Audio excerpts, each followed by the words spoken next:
A popular social media quote-unquote relationship expert and author, who happens to be married, has been exposed as an adulterer by a Ghanaian, Dominican, and Portuguese woman he is said to have known for 10 years. She dished all the dirt on the alleged affair. Candice De Medeiros exposed her affair with Derrick Jaxn during an interview with a popular blogger Tasha K on Friday. De Medeiros claimed Jaxn told her he was separated from his wife of 4 years.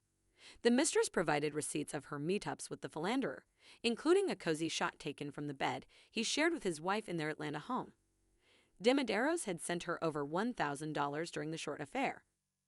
He took to his social media to explain himself and then deleted the recording, but not before we got it. Let's hear what the heathen has to say. Remember to subscribe. Somebody said it's not glitching. If it's glitching, then I may just start over. If you guys can hear me, I'm cool. Thank you guys for the condolences for everything personal. My time said about an hour early. No, 9 p.m. Eastern Standard Time. It's going on 9 p.m. Eastern Standard Time. Cool. Let's just rock with it. First things first, man. It's going to be, I'm already knowing. I can already see in the comments. There's about 3 groups of people in here. The first group are what I call the bloodthirsties. The bloodthirsties are people that don't like me, never liked me, been waiting on something, didn't even wait. Matter of fact, over these past 9 years, they even created a couple of things to try to get me caught up or try to have something against me. And now there's something semi-legitimate that has come out or come forward. So those people are here, and I want y'all to know, because I know, and I'm also not going to be speaking to them. Those people that hate me no matter what, hey man, you're entitled to whatever, but I'm not speaking to you. The second group of people, which is probably the minority of people, those people are those on the opposite extreme. Derrick can do no wrong. I don't care what Derrick is. Well, I won't say necessarily that's group number 2, but the Derrick can do no wrong is absolutely false. Okay, I deserve to be held accountable. If I did something wrong, I'm not above no law. I'm not above getting checked. That just is what it is. Make sure that for me or anybody else, you're not idolizing nobody.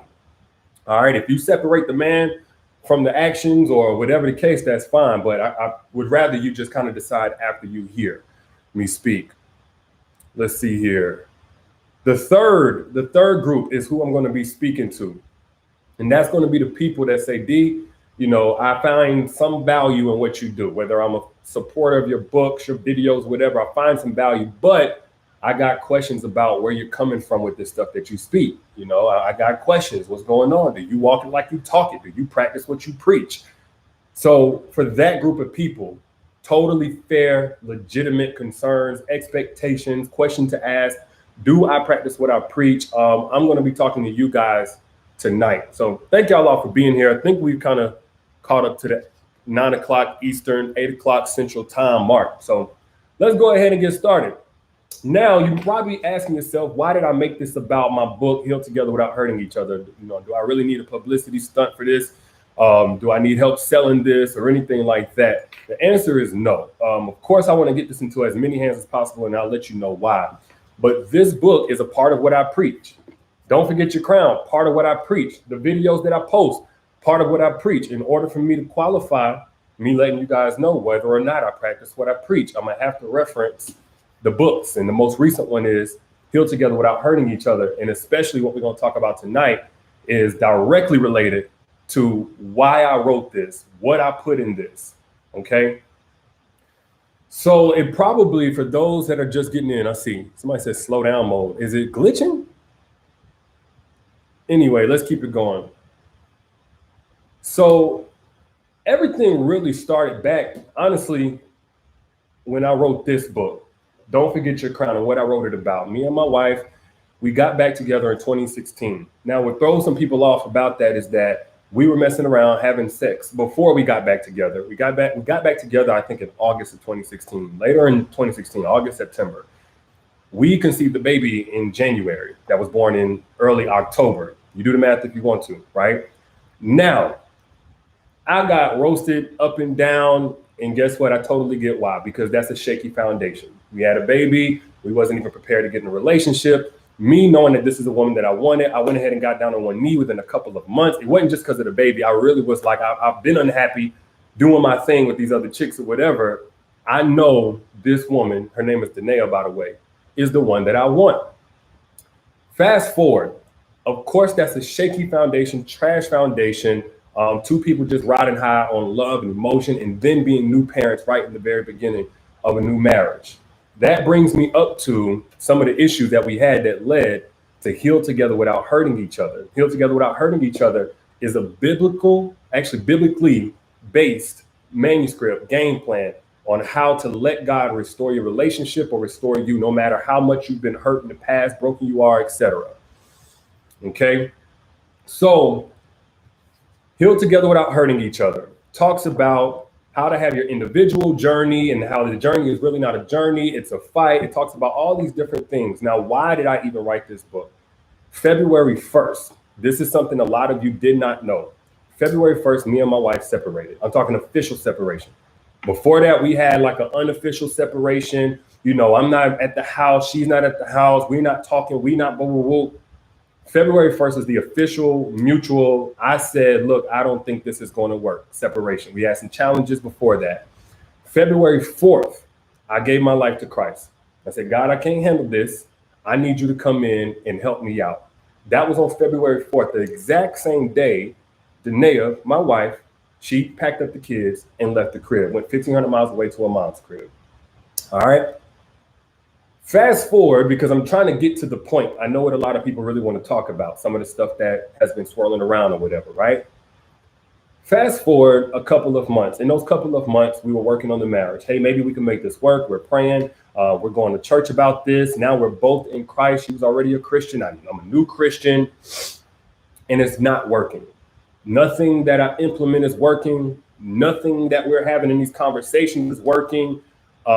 Basically start losing hope around, I would say, May. Then we had a disagreement about whether or not to even have the kids here at my place or, you know, up there with her mom. Matter of fact, let's do some fact checking. If somebody wants to pull up my YouTube channel, you can see in the earlier part of 2020 where I'm doing my videos, what you'll see is I'm in Airbnbs up in Denver. I was flying back and forth over and over again, right? And again, guys, people in the comments, I told y'all the bloodthirsties are here and they're going to try to dominate the comment section. Ignore them.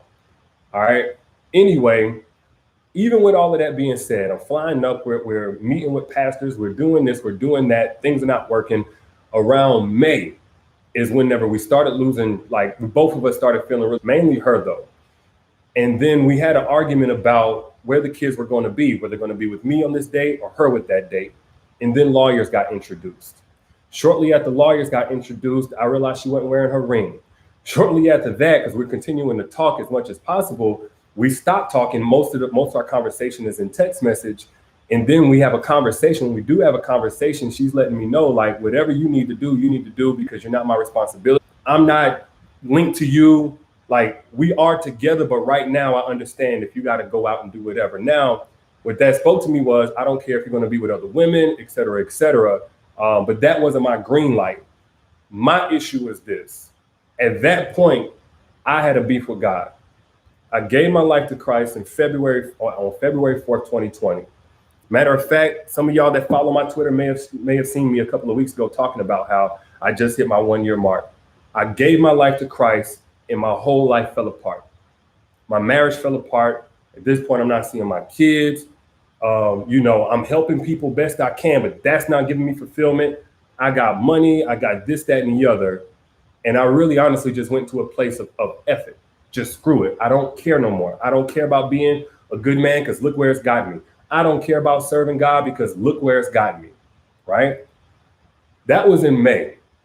I would say June, conversation is slowing down. She's waiting for a lawyer to get back to her. And what I'm getting to is the point where I hit rock bottom, because I did hit a rock bottom, and where God pulled us from. And then this is how all of this came to be. June, we talking about my birthday. She basically lets me know there's no plan for her to be around on my birthday. Okay. Now I'm in screw it mode, F it mode. I'm hitting up old chicks. I really don't care at this point. I don't care about my reputation. I don't care about the business. I don't care about any of that. One of those people was a girl named Candice. She's from Florida, Orlando, Florida. Girl I'd have known, at least been acquainted with for a couple of years, right? Last time I think I seen her was back in 2016 before me and my wife got together. I hit Candice up. I'm going to come down to Miami. We're going to kick it. I'm going to get a yacht, blah, blah, blah. Now, here's the thing. And we're going to do a Q&A right after this.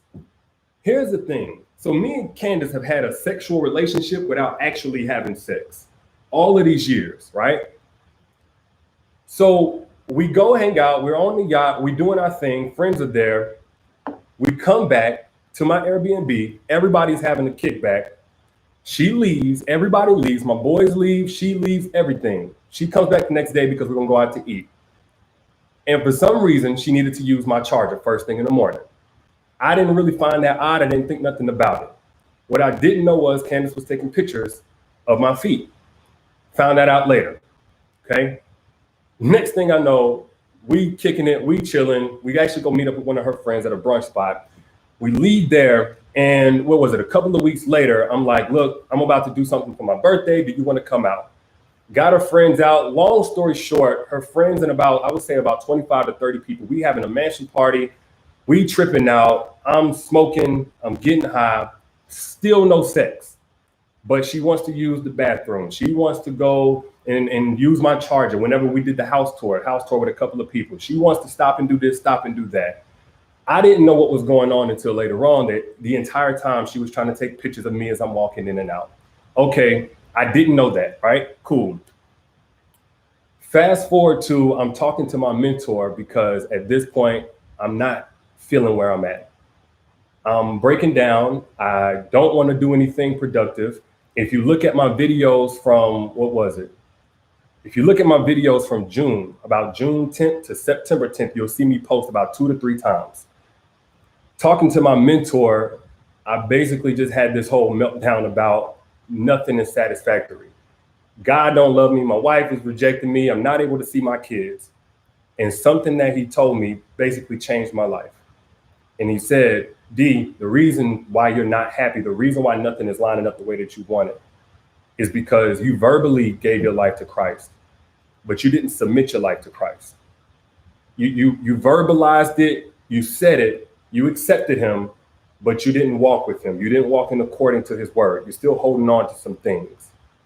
Okay. That was probably, I think, July 27th or something like that. My wife is getting ready to come back in town. We haven't had much further dialogue about the divorce or anything like that, but we haven't rekindled anything. So at that point, what I decided was, okay, the marriage is done. But in order for me to have an opportunity to have this happiness or have this fulfillment that I'm looking for, I have to come into alignment with God. And that means even if my wife is ringing off, totally not talking to me, even if whatever, I won't even say depressed, but really in a bad space, even if whatever, in order for me to really connect with God, I got to clear some things out. So I threw away my liquor. I threw away every bit of other things that I was using. I cut off everybody, Candice included. Now, I won't say I gave an explanation. All I said was this ain't right, and we don't need to talk again until this divorce is final. The whole time we have been talking, I was letting her know, hey, we're separated. I'm just doing my thing. I'm chilling. I'm kicking it. All that other good stuff. Which, by the way, I'll be honest with you. I won't necessarily say I recommend. I believe I preached on it. Somebody fact check me. Whenever I've talked on this subject, my whole dialogue has been that you don't want to deal with a man who's separated because he may still have feelings for his wife. I mean, he may be lying to you. In my case, I definitely have feelings for my wife, but I thought we were over and I wasn't lying. So am I practicing what I preach? I guess so. So anyway, I sent her that text message. I blocked her on everything.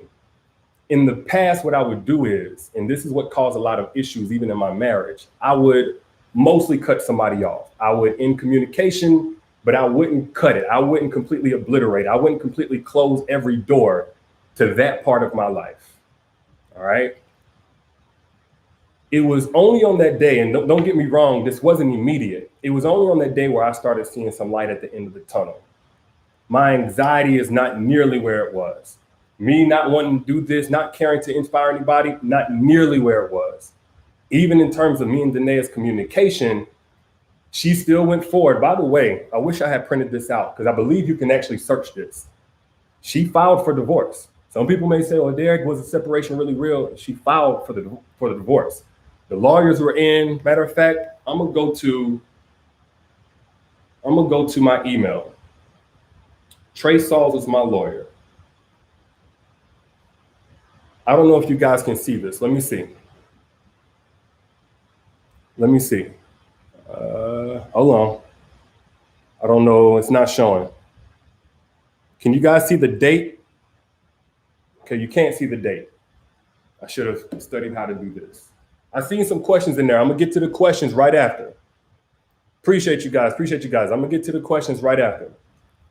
Anyway, at this point, she goes through and she files for divorce. And yes, this entire time, I'm sitting there breaking down. I'm sitting in my marriage is trash. Even though I'm not posting regularly, I haven't completely stopped. So if you want to say like, Derrick, that's, you tripping for not coming forward and saying that your own marriage is in shambles or whatever. That's what I definitely did. But she filed for divorce. I believe it was officially filed on the 28th of August.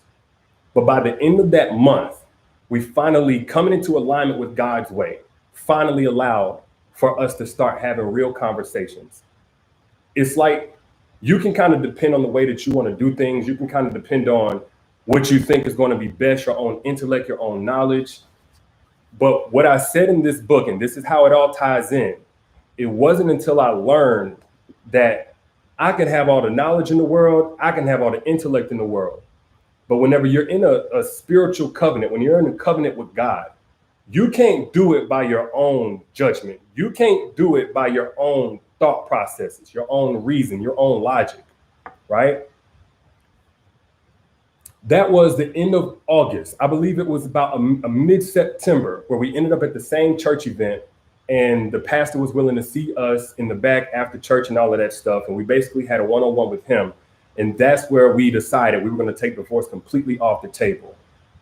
Taking divorce completely off the table was such a huge turnaround because just 2 or 3 months prior, she wasn't talking to me. We weren't talking. And I'll let her talk for herself if she's able to come down here in a little bit. She's putting the kids to bed. She's a strong woman of God. She has her own voice. But we weren't talking, weren't doing anything, right? And here we are taking divorce completely off the table and now talking about our future again. So in that time, with godly counsel and with putting everybody back where they're supposed to go, because both of us had let some outsiders in. Candice was only one of mine, but my wife did too, and I don't think it was other guys. I'm not trying to insinuate that. But outsiders were allowed in, something that I talked about in Don't Forget Your Crown that you're not supposed to do. I'm referencing this because this is what I preach. So wisdom is one of those things that you can either listen to it, heed it, or not. Either way, you're going to eat the fruit of it. That was in September. By the end of December, me and her, I'm talking about crushing the honeymoon stage. Crushing the honeymoon stage. Now, what had to happen in order for that to go down? Well, first off, there was a complete purge of everything that was not of God. There was a complete submission to God. Some of you may look at my YouTube videos. Anybody in the comment section, you may be able to peek that since August, I haven't cussed in any of my videos. I haven't said Team Jaxn was happening. Why is that? Because my platform is not my platform anymore. I completely have come into the submission of Christ. You may look on Twitter and see certain things that I've said, acknowledging Christ, acknowledging God. Now, these are just like small, I guess, evidences, but since August, the beginning of August, I would say, not only my marital life, not only my internal peace, but even the impact that I'm having on people, not just in dating and relationships, but now in marriage, completely skyrocketed. So that's only a piece of my testimony. That is according to what I've preached in my books. That is according to what I've preached in my videos. I am absolutely cool with being held accountable. I have no problem with that whatsoever. And I have no problem saying what I did was wrong. But let me be very clear. In dealing with that girl, while I was actually separated, a couple of weeks before the divorce was filed, it wasn't wrong necessarily according to my old logic. Why was it wrong? It was wrong because I was in a covenant with God, And I only was making it contingent based on my wife. I was only making it contingent based on what she said. Well, we're not dealing with each other. Well, she's not meeting my needs. And in that, I think anybody is kind of setting themselves up to fail. Even if the divorce goes through, I had to get to a place where no matter what, I'm honoring my commitment to God first, my wife second, the marriage second. And that's with the marriage completely gone, her all but guaranteeing that she was out the door. So that is the gist of it. Like I said, guys, if you look in the comments, you're going to see the bloodthirsties. They really don't care. But the whole Derrick got caught cheating in his wife's bed is BS. Complete BS. I'll own up to anything that I did, and I deserve to be held accountable for anything that I did. If I was living a double life, it was trying to encourage people when I was discouraged. It was trying to help people build healthy relationships when my relationship was dismantled, disheveled. I absolutely did that. So at some point, I guess we'll get a fix for that. But let's go ahead and go to the comments. Okay. Let's see. They're kind of moving fast. I don't know if you guys can even hear me. Let's see here. Somebody said, why did I ghost old girl? Good question. So I texted her, what we're doing ain't right. What we're doing ain't right. We don't need to talk again until this divorce is final, right? So for me, my own logic, I could definitely go about saying, hey, just so we're in the right path of things, just so your feelings aren't hurt, I want to let you down easy. I want to do this, that, and the other. But that's not biblical. That's not biblical. That's according to my own sense. That's according to my own logic. Now, if I had it my way, what I would do is instead of letting her down easy or not ghosting her or anything like that, I just wouldn't have texted her to begin with. I just wouldn't have reconnected to begin with. So I'm fine with being wrong for that. Let's see here. But I'm a big proponent of, especially since I came in full submission, that you cannot save everybody else's feelings, especially when it's at the cost of somebody who matters most. You can't go sparing everybody else's feelings. You can't go giving 2 weeks notices. I gave a message to basically say, and I didn't basically say it, to say, I'm not going to talk to you until this divorce is final. And I cut it right then. After that, I just have to accept what comes with it. Let's see here.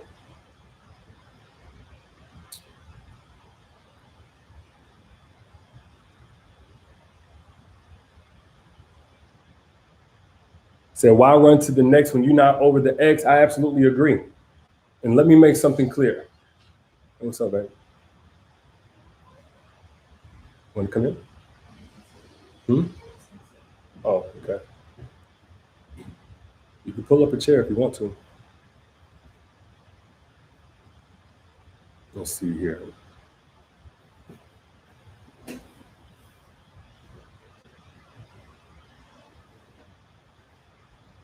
Somebody said, did I sleep with her? No, I did not sleep with her. I never slept with her. Our relationship was sexual in nature from day one. I've been acquainted with her 9 or 10 years or something like that. And it was like through Twitter, but I did not sleep with her. Why I did not sleep with her?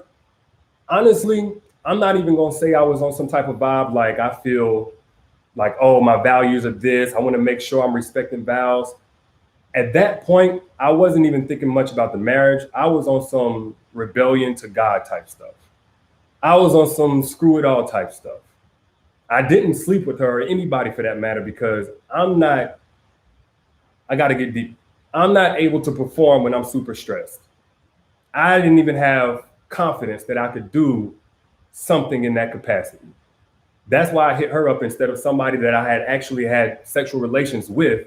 I hit her up because we've always been able to do that. Just keep in contact, just talk, just flirt, and keep it at that. So let's see here. Let me go over to Facebook. Let's see. Yeah, I want to be clear. She's not innocent. But I'm not a big fan of blaming people for possibly having ill intentions, or whatever, whenever you're the person who put them in position, when you're the person who opened the door to them. There's a million people out there who may have bad intentions. Hers being bad, I can't necessarily say they're good if she's taking pictures, with my back, but that's beside the point. At the end of the day, each one of us, especially if you're in a committed relationship, if you're separated during a marriage, you're the common denominator. You're the gatekeeper. So let me be very clear. Derrick is not a victim. Derrick wasn't tricked. Whether preyed on or not, Derrick wasn't basically, forced into anything. That's not what happened here. Derrick was in a place of, screw this, it's over as far as the marriage, but screw this in terms of doing things God's way. And that's where Derrick was acting from. Derrick's no victim. Let me be very, very clear about that. Somebody said, why do you feel the need to explain yourself? Well, let me be very clear. It's not so much explaining myself. What I'm trying to do is let everybody know, one, not only why I wrote this book, but hopefully letting you know that you cannot rely on your own feelings, your own intellect, your own way of doing things if you're trying to be successful with anything God is involved in. So a marital covenant, you can't go into a marital covenant, and this is my experience, this is my testimony. You can't go into a marital covenant thinking you're going to do it strictly off emotion, off your intellect. That's even if you're somebody that has all the intellect in the world. At some point, you're going to fall. It's faulty ground to stand on, thinking you can do this all by yourself. You definitely can't do it based on your heart. The Bible talks about the heart being deceptive for a reason. You can't do it based on emotions. You can't do it based on your perception. So if you read this book, for anybody who's already read it, you can vouch for it in the comments. The whole book talks about how you have to come under the submission of God. You have to do things God's way. You can't half do it, kind of do it, sort of do it, in your own time do it. You have to do things the kingdom way. Let's see here.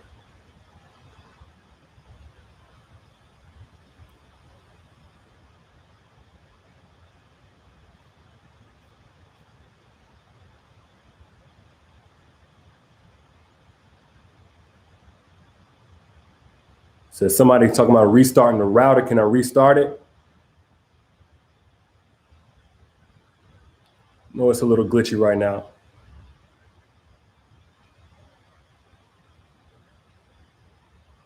Denise says, I'm glad that you put God as a... Oh. Denise says, oh, you watching? Denise says, I'm glad that you put God as the head of your life. Now he will lead you in the right path. Everyone makes mistakes and God has forgiven you. Absolutely.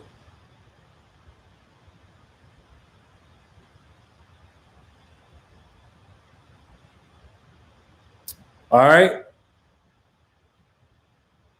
So I think that's about all. I'm going to go ahead and get up out of here. I might, because I wasn't able to go live on Instagram, I might just do a live chat on Instagram or follow up on Twitter. If y'all want that, let me know. I'm going to holler at y'all later. Y'all be good. Peace.